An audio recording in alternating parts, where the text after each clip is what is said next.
Hello mga ka-fambam, it's a lovely day. So we decided to go out. Yes, gala muna tayo, laag ta. And ayan, ay may intermission ng ducks crossing the roads. Ayan, mga cute.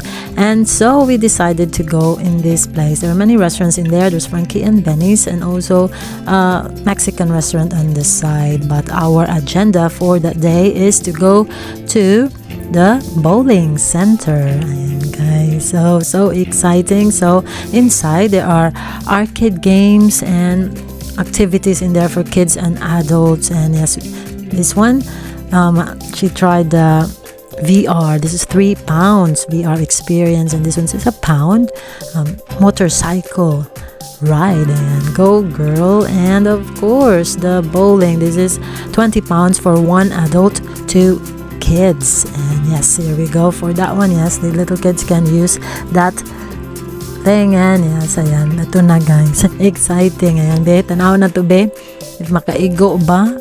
Ayan, steady be, steady lang. Ayan, yes. Ayan, ayan, nalipay ang bata. So for that, ayan, my treat, we went to Frankie and Benny's. It's a lovely food and service in there. So ayan, hayag pa guys, no? And gabi na siya, but hayag pa. So we had a lovely time. Thank you. See you po. Bye.